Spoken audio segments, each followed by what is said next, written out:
Hello everyone, it's Anshika this side. I hope you're studying well for your exam. We have our SST exam in a few days. So here are just some tips on how you can complete your syllabus effectively and efficiently and score 95 plus marks and even more than that, because I myself have scored 98 marks in SST. So I want you to score even a perfect 100. Okay. So please follow up to the tips and tricks and everything I'm gonna tell you, please. Okay. So yeah, without any further ado, let's get started with the video. If we talk about the syllabus completion plan, okay. Number one thing that you have to keep in mind, okay, you have to start with the hard chapters first, okay. Because अगर आप सोच रहे कि आप last day में hard chapters complete करेंगे, last के 2 दिनों में कंप्लीट कर लेंगे, नहीं हो पाएगा, आपको इतना डर लगेगा ना कि नहीं हो पाएगा। इजी चैप्टर्स आप बाद में भी कर सकते हैं, लेकिन हार्ड चैप्टर्स आप बाद के लिए नहीं छोड़ सकते हैं, बिकॉज आप नहीं कर पाएंगे and that's proven. Okay, end में कुछ कंप्लीट नहीं हो पाता है hard chapters, so it's better you are doing hard chapters in the very starting only. Okay, in the very starting of your gap days. Okay, so yeah, and the second point that I'm going to talk about is if you want you can join marathon by Digrat. So अगर आप वो student है जिसको अभी अच्छे से नहीं आता है, आपने अच्छे से नहीं पढ़ा है, प्री बोर्ड्स में आपके बहुत कम मार्क्स आए हैं, 50 से नीचे मार्क्स आपके प्री बोर्ड्स में आए हैं, तो definitely you can go for Digrat sir के लाइक वीडियोस, आपको रेफर कर सकते हैं आप उनको एंड उनसे पढ़ सकते हैं। What you can do, very simple strategy, what you can follow is watch lectures, second read NCERT, and third solve the previous solve the back exercise question of NCERT. That's all. Okay, these three things will get you will give you 95 plus marks in your SST board exams, and I am damn sure about it. Okay, NCERT से बाहर paper जाएगा ही नहीं, 100% sure हूँ मैं कि नहीं जाएगा। I have scored 98 and I know. Okay, the next point that I'm gonna talk about is learn by recalling. Okay, अगर आप उस सिचुएशन पे है कि आपको अच्छे से नहीं आता, तो आप अभी तक अच्छे से नहीं पढ़े हैं पूरा साल, तो you have to learn by recalling, because आपने पढ़ा कुछ, आप देखो कि आपको कितना याद आ रहा है। Learn by recalling, this method is really effective, you can study with this. Okay, recall करने का ट्राई करो, आपने देखा, अपने नोट्स देखे, then put your hand on your notes and then try to recall whatever you have studied. Okay, so yeah, that is the way you can study. Okay, now the next point we are moving forward with is that solve NCERT questions that I've already told you कि NCERT के questions बहुत important है, ditto same language same questions बिल्कुल आते हैं and form होके आ जाते हैं, और या तो फिर उनका ही बेस लेके कुछ वर्डिंग्स चेंज करके वही क्वेश्चंस होता है। सो it's a must to do the NCERT questions of SST. Okay, yeah, moving forward to the next thing, that is paper presentation, like how you're gonna do, because SST it's all about paper presentation, SST it's all about how you're gonna write your answers. Okay, because बहुत बड़े बड़े आपको answers लिखने होते हैं, तो आप कैसे करने वाले। फर्स्ट थिंग फर्स्ट, जब हम सोचते कि दीदी एक 5 मार्क का क्वेश्चन है अगर, तो उसमें कितने पॉइंट लिखने हो। अगर 5 मार्क का क्वेश्चन है, आप देखो कि आप 6 से 7 पॉइंट्स लिख रहे हो। 3 मार्क का क्वेश्चन है, 5 पॉइंट्स लिख रहे हो। 4 मार्क का क्वेश्चन है, 6 पॉइंट लिख रहे हो, आप 2 पॉइंट फालतू ही लिख रहे हो, बिकॉज अगर कुछ गलत भी हुआ तो आपके मार्क्स ना काट पाए। This is what I did during my time. Okay, so ये इंपॉर्टेंट है, लेकिन कुछ कुछ क्वेश्चन होते हैं जिसमें आपको नहीं आते हैं। कभी कभी हो जाता है कि हमें नहीं आता 5 मार्क का क्वेश्चन, लेकिन हमें पॉइंट तो सिर्फ 3 ही याद है, अब हम कैसे लिखेंगे, 3 मार्क्स भी नहीं मिलेंगे हमें तो इस तरीके से नहीं। बट ऐसा नहीं होता है, आपको 3 पॉइंट याद है, आप बिल्कुल श्योर हो उन 3 पॉइंट्स के बारे में, तो उनको इलेबोरेट करके उनकी पूरी डिटेलिंग लिख दो 1 2 3, एंड फिर 2 पॉइंट कुछ भी रैंडम, उसमें कोई बार बार रिपीट सा करते रहो, अलग अलग कुछ वर्ड्स वगैरह, कुछ कुछ वर्ड्स जोड़ के। So you can do that. Okay, elaborate those 3 points what you are 100% sure in, and then next 2 points you can do according to yourself, whatever suits you best. Okay, yeah, like anything you can write about like उसी chapter से मिलते जुलती चीजें थोड़ा थोड़ा ऐसे घूम करके you can write. Okay, and you will score with like full marks in that question. I know because मैंने कभी as such like मेरे को ऐसे सीक्वेंस में याद नहीं होते चीजें, I can write, I can elaborate things but I can not learn. So मैं कुछ कुछ keywords learn करके जाती थी एंड मैं लिख देती थी आंसर्स पे।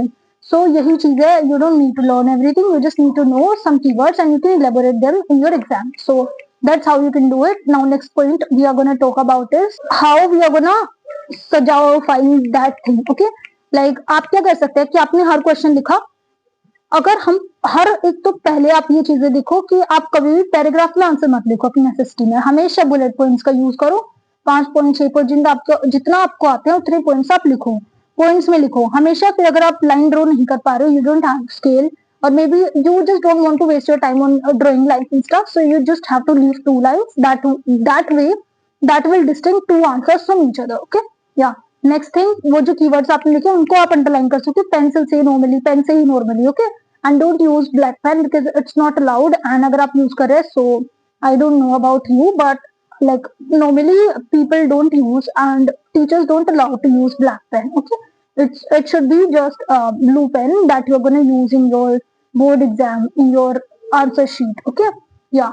But now the next thing we are going to talk about is what sequence to follow in SST board exam.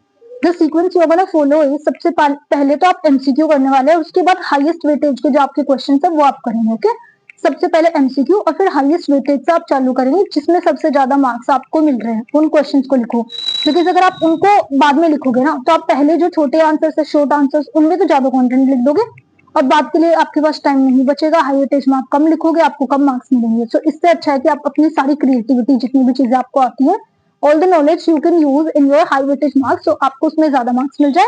And then फिर जब आप नेक्स्ट चलते हैं थोड़े कम मार्क्स पे शॉर्ट आंसर्स पर, लेस वेटेज क्वेश्चन पर, सो अगर आप कम कॉन्टेंट में लिख रहे हैं तब भी आपको फुल मार्क्स मिलने के चांसेस हाई है. ओके, और एमसीक्यू क्यों बोल रही हूँ मैं फर्स्ट करने के लिए, बिकॉज आप अगर एंड में एमसीक्यू करते हो ना आपका माइंड फ्रेश नहीं होता, बहुत कम टाइम होता है, तो यू जस्ट डोंट थिंक, आप अच्छे से नहीं सोच पाते हो कि आंसर क्या है क्या नहीं है. सो what you're gonna do is that अपनी एमसीक्यू सबसे पहले करो because your mind is fresh right now. Okay, your mind is fresh right now and you can think, you can have critical thinking right now, you can think beyond your level. Okay, so yeah, that's it. And next point we're going to talk about is कि हमारे पास 15 minutes होता है. Like I know 15 minutes reading time होता है. आप उसमें क्या कर सकते हैं, अपनी लाइक डिटेल्स फिल करने के बाद, अपनी पर्सनल डिटेल्स फिल करने के बाद but you gonna do is that जो 15 मिनट आपको रीडिंग टाइम मिलता है आप उसमें कर सकते हैं अपनी केस स्टडी सॉल्व कर सकते हैं एमसीक्यूज वाली अगर हो तो. एंड अपने सारे एमसीक्यू जितने हैं वो सारे सॉल्व करके देख सकते हैं. लाइक एक बार पढ़ लो सारे और टिक टिक नहीं लगा सकते वैसे तो आप टिक्स ना पेन पेंसिल पेपर के ऊपर यूज करना अलाउड नहीं होता, but you can know right, थोड़ा सा पॉइंट लगा लो या तो फिर आपको पता रहेगा कि आंसर ये है इसका, सारे पढ़ के देखो सॉल्व कर लो. इससे आपको बहुत ज्यादा टाइम बचेगा and you will be able to give most of your time to your writing section and your writing answers. Okay, yeah, so you can write answers effectively and efficiently and you have to use stick figures आप use कर सकते हैं and you can make some flow charts of your answers or anything, any timeline in history के अगर कोई question है उसको आप आंसर दे रहे तो you can make stick figures और maybe some timeline आप बना सकते हैं, कुछ भी ऐसी चीजें जो आपके आंसर्स को बहुत क्रिएटिव दिखाएं. So you can use that. Okay, या next point that we are gonna talk about is read questions carefully. Because बहुत बार क्या होता है कि हम कुछ और अज्यूम कर लेते हैं कि ये क्वेश्चन ये है, एक दो वर्ड अपनी तरफ से देख के, और फिर वो गलत निकल जाता है और आप गलत कर देते. तो हमें आंसर्स को क्वेश्चंस को हमेशा बहुत केयरफुली एक एक शब्द को हाथ रख रख के प्रॉपर पढ़ना चाहिए and then we need to answer them. Okay, next point we are going to talk about is don't leave any question. अगर आपको नहीं भी आता है, if you don't anything in that particular question, तब भी आपको उसमें कुछ ना कुछ लिखना है. जो भी आपको उस चैप्टर के बारे में पता है आप सब कुछ लिख दो because there are chances you will get marks. अगर 5 नंबर का क्वेश्चन आपको 3 मिलेंगे, 2 मिलेंगे, ओके, कुछ तो मिलेगा. It's better than 0. Okay, so you just need to attempt each and everything answer. अगर आप वो स्टूडेंट है जिसके 30 से कम मार्क्स आए हैं अपने प्री बोर्ड्स के टाइम पर भी, वो स्टूडेंट है जो बहुत बैक बेंचर रहे हैं जिनको कुछ नहीं लिखने का मन करता है, नहीं आता कुछ भी, still you have to attempt all the paper. Okay, कभी कभी ग्रेस मार्क्स भी आपको मिल जाते हैं. So that's better. Okay, so that's all for today's video. I hope you liked it and please make sure to subscribe to my channel and yeah, we'll meet next time with a new and an amazing video. So yeah, thank you so much and all the best for your exam and yeah, that's it.